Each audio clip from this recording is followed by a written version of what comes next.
A very good morning from the KTN News Center this Sunday morning. Thank you for joining us. This is Kenya's premier Sunday morning political show. It is now a mid-morning show.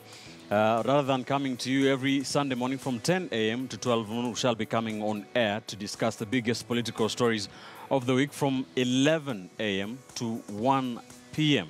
And my guests are already here with me. Let me introduce them to you before we get into what we are discussing this morning. I have with me Mutinda Kavemba, Jubilee strategist. Right next to me, I have with me political analyst Hesbon Owila, another Jubilee strategist, Brian Bogwa, and political risk analyst Dismas Mokua.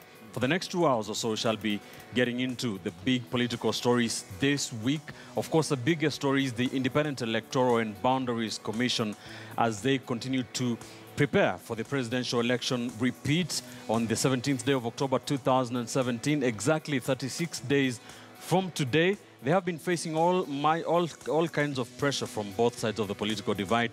There is a seeming fallout among the IEBC commissioners, a lot of discontent, a big a memo that was written this past week by the IEBC chair, Wafula Chebukati, to the CEO of the commission secretariat, that is Ezra Chilo, but demanding answers to some tough questions.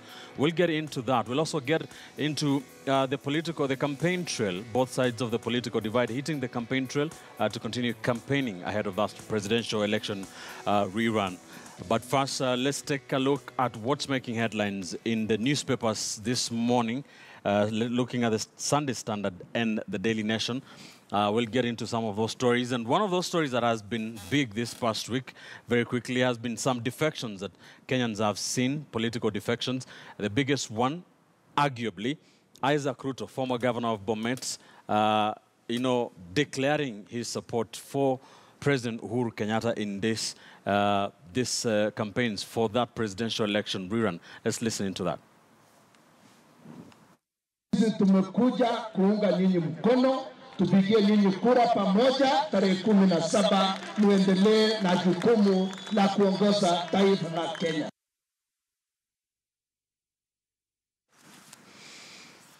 That was at Kapkatet, if I'm not wrong, in the county of Kericho, a place that has been synonymous with big declarations. Isaac Ruto, of course, nemesis to William Ruto in that Rift Valley politics, declaring he will support Uhuru Kenyatta and William Ruto to an extent. Dismas, what is your take on this? I mean, we did see a battle of supremacy between the two Rutos.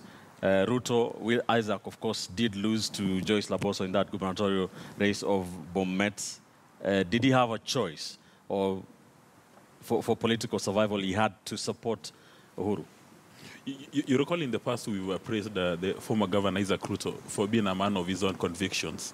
But now it's very clear from this defection that at some stage politicians no longer think about their voters or their political convictions, but rather look at political survival. The only reason why Governor Isaac Ruto decided to defect is not because he consulted the people of Chama Mashinani, or maybe he thinks that the Uhuru candidature is the best ticket this time round. It's because of his political survival, because he knows that most likely he's going to be in the political cold for a long time. There's a very high probability that Raila Odinga won the president, and if Raila Odinga was president of Kenya today, then Ruto would probably be a senior cabinet secretary, and he would have not defected. So really, we go back to the normal Kenyan politics, that our leaders do not care about national interest. They don't have political convictions, but they're just looking for their political survival. Is it bad to survival. survive politically?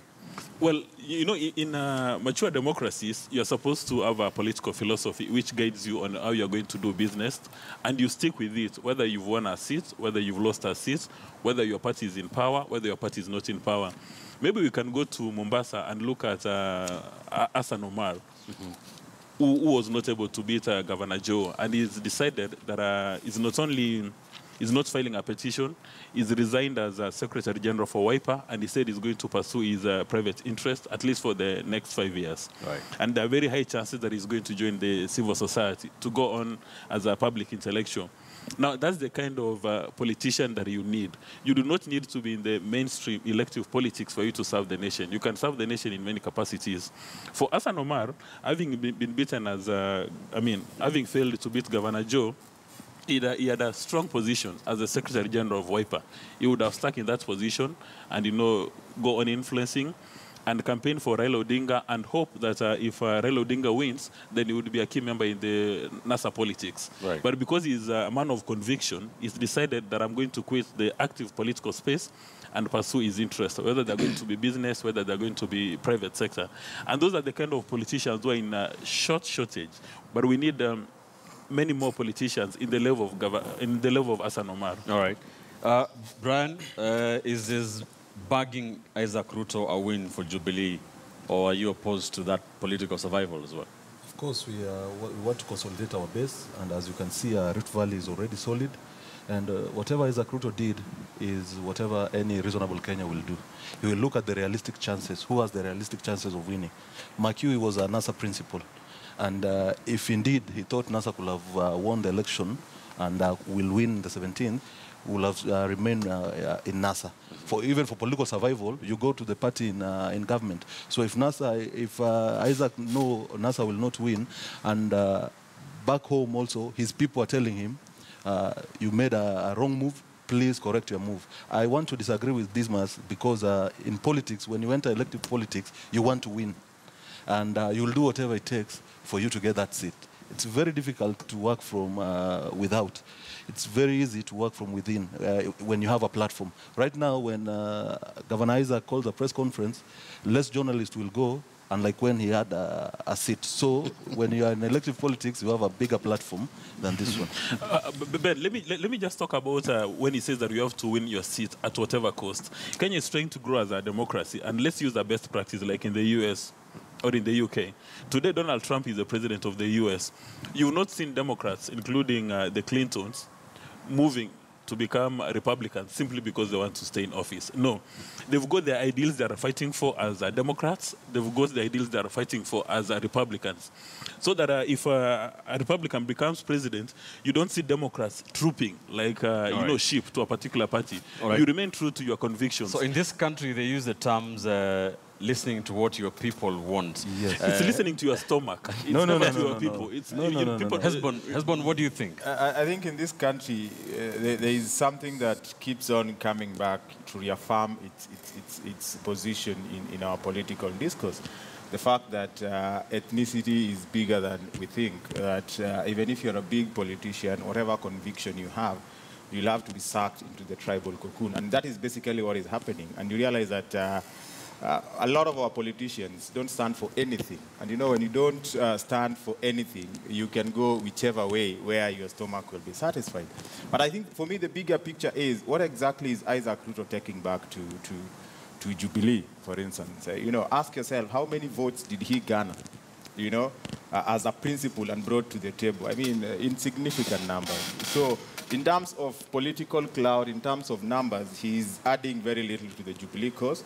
But I understand, for them, politics is about perception, politics is about self-interest, with very little Let me ask you this, Hesbon. Yes. If he did not perform or deliver for NASA, does it mean he will not deliver for Jubilee? Is it the same thing? Yeah, I mean, for instance, delivering in a political contest is bringing numbers. So if he's going to take the few numbers that he garnered for NASA back to Jubilee, I think it's it's a drop in the ocean, And Jubilee is not really interested in the cloud that he's bringing. They are basically interested in the perception that NASA is disintegrating, and that is it, But the unfortunate thing is, what are we getting to learn as Kenyans who are trying to emulate our politicians? This is one politician that I've admired for a long period of time. And you see, his move to NASA was based on something that, at the time, we understood was a serious conviction to address the plight of the people, because he was drumming his support along issues of devolution, that we need more money. And at some point, he was on national platform saying that, wanakula nyama, sisi tunameza mate. The implication that you're getting right now is that he's not going there to serve the people of Bomet. He's not going there because Uhuru is going to win or he's going to add anything. He's going for nyama. There is a likelihood that these guys are going to have nyama for him, and therefore he's clearly going for nyama. And it is basically what we should run away from as Kenyans. We have a fledgling democracy, and we need to build institutions. We need to build political parties that people believe in. As we speak right now, at no point do we see Isaac Ruto consulting his chama cha mashinani. So it basically tells us that political parties are vehicles for individuals to satisfy their own interests, which is very unfortunate. That we have a generation that is growing up and they know that if you don't win, you are going to be in the cold because the people who get power are not going to address the issues that you wanted to address. All right. And I think moving forward, we may want to ask ourselves, what is it doing to our democracy? I think the issue of moles will rear itself big again, because you can't tell whether now he was in NASA for real or he has gone back to Jubilee for real. And there are narratives of, he's been sent by NASA to be a mole. All right. The other guys were saying Bottom line, is it a blow for NASA? It is a blow for NASA. In terms of perception, it is. All right. Mutinda, what's your take on this? Yeah, Isaac Ruto. Politics first. Politics 101. Politics is about interests, that there are no permanent enemies, neither are there permanent friends. So there is nothing out of the ordinary for Ruto having done what he's done. Actually, it is a very big plus for Jubilee, because Isaac Ruto belongs to a group of Kalenjin politicians who were in denial that William Ruto has come of age and he is politically in charge of the region. There are others who have fallen out of the way because they did not adjust to that reality. One of the people who belonged to that group was Isaac Ruto. There is another one called Zakayo Cheriot, and I think they actually came together to pledge loyalty. So what happened is that Ruto had not gotten a chance to have a contest with William Ruto. Isaac Ruto had not gotten a chance. And it came during this election.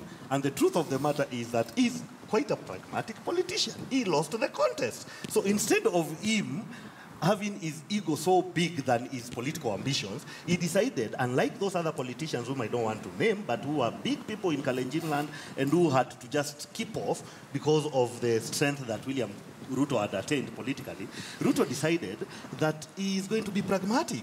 And he said that they have not consulted the Mashinani, the CCM people. But the truth of the matter is that from the way the Bomet voted, it was clear that at the presidential level, they were with Jubilee. So the voting itself was enough to tell the CCM party leader that these people in CCM are no problem with you, but they have some problems with some of the political choices you're making for them at the national level. Right. And unlike some people, the truth of the matter is this. Mother Karua took that route. You've seen how long it has taken for her to come back. At some point, James Orengo had taken that route. At some point, Peter Anyang' Nyong'o had taken that route. But political pragmatism taught them otherwise. All right. But some of them had stayed out for quite long. So I want to commend Ruto for being very fast This in must adjusting tell you and taking the right move so that he is not irrelevant going forward. All right, this must would criticize what you're calling political pragmatism and say that is just political, tribal politics. And he would ask you, why wouldn't Isaac Ruto do what Hassan Omar did? Stay in the cold, stick to your principles. You've been fighting for devolution for the last 5 years. Stick to your principles. Why wouldn't he do that? You know, the question is, what are these principles? Right. Like, for instance, he was with Waiba, and they lost, including himself. Probably principle should have been that he should have remained with his party, so that you are not only with your party when you stand a chance of winning, but in good and bad times. So I don't understand exactly where the principle is, because if he was that principle, he should have gone as an independent from the word go. So you don't quit your team because it has lost and start giving other funny reasons as to why you've done it. One thing is that I respect Hassan Omar very much, but I do not want to look at whatever he's done in the light that Dismas is trying to put it, because I don't think that is the truth about it. I think Kavemba has raised a very interesting issue, that enough of politicians. I mean, Isaac Ruto is not a trailblazer here. I mean, enough of them. James Orengo once went against the tribal grade. It didn't work for him. He came back. Professor Anyang' Nyong'o did the same. It didn't work for him. But you see, there are also examples of people who went against the tribal grain. They won, they lost, but they still exist. I mean, they maintain their ideologies. Look at, a senior counsel like Paul Mwite. I mean, at some point, the Kibaki government wanted to appoint him an assistant minister. He said, no, this is against the ideology that I believe in. Look at somebody like Gitobui Manyara. I mean, he has just decided not to be part of the tribal political business. But their political careers haven't really flourished. No, I want to correct him. Gitobui Manyara this time went to you see, Isaac Ruto doesn't have to be in that court for that long to realize his mistake. mistake. What I'm That's saying the point. is they have. So they always gone come and back. They always stuck. come back. You see, Political they've stuck. pragmatism. But if you look at how he came back, he didn't come back like Kiraitu came. He came back via another political party, That which is as, we supporting speak, Uhuru. which as we speak, we cannot even authenticate whether they still are face Jubilee Mount Kenya. or not. So All right. we cannot The truth is globalize facing this. Mount Kenya. There are Kenyans outside there who believe in ideology and the integrity of their character, and therefore they don't just follow their own political interests. But Ben, See, you know, one thing that should Kavemba- be also clear here is that the party leaders themselves change parties at their convenience. And So it people would be follow them. dishonest. Actually, I think the only person who's remained in one party all through is Daniel Moi, their former retired president. All these other people have changed And Gideon. as per their convenience. So why would you want to hold All right. the rest of us Kenyans This using must- different standards? This must have the last word. We move to something else. Kavemba has let the cat out of the bag. He has said that Governor Isaac Ruto moved because he wanted to pledge loyalty to the deputy president. Yes. And that's the kind of politics we must run away from. We are not supposed to pledge our loyalties to individuals or personalities. We are supposed to pledge our loyalties to the state called Kenya. Because it's not always the case that these powerful personalities, their personal interests are consistent with the nation's interest. Others want to accumulate political power, and it may not necessarily be deployed for the public good. So, if, say, the political party leaders in Kenya have been jumping from one political party to the other, it does not mean that that's a very good example. It doesn't mean that it's a best practice for everybody to follow those examples. Isaac Ruto is a fairly young politician. All right. We're supposed to be setting good examples. Because, you know, for the last few months, people had said, this is the kind of politician you want to emulate. Now he's fallen off. He's joined some collection, and people will no longer take him seriously. And if he's moved to Jubilee, it's merely because he wants to have a larger audience at a media conference, as the Bogo suggests, then that's a tragedy for our political space. Politicians must have conviction. If you lose, go to the private sector, go back to the civil society, go run your farm. You wait for another day to fight. But I can So ask where's Dismas. the Can I ask role of Dismas? the people? Yes, Where's the in role fact, of I can ask Dismas. So you're Who saying- determines what is good and bad? And the question is this. Who determines what is good and bad? What is the role of the people but you represent in you- you who making determines- You You have know- to stand for something or nothing. No. cannot- That's your what you philosophy. are- You know, All right, you gentlemen, cannot gentlemen. entertain a but that's your political- philosophy. that I is have civil another society philosophy thinking. different That is from you. civil He has- society working. That's Which what is makes why- democracy important. That is That's why why. you're saying That's we why are the not voter. living in a democracy. We are living in an ethnocracy. if We You will know, support. but I'm telling It's you, okay. even the Bill of Rights let deals Brian with make his individuals. They points. don't deal collectively. They deal with individual. So it's an individual conviction, and you don't have to prefect him on whatever way he has to. All right, let's Not your way, There's not something his about way. representative democracy. You don't represent yourselves. You represent the people. And if the people overwhelmingly tell you that this is our position, then if you want to take a different position, probably you don't belong to politics. Go to the civil Okay, society. let's- Those are the people who take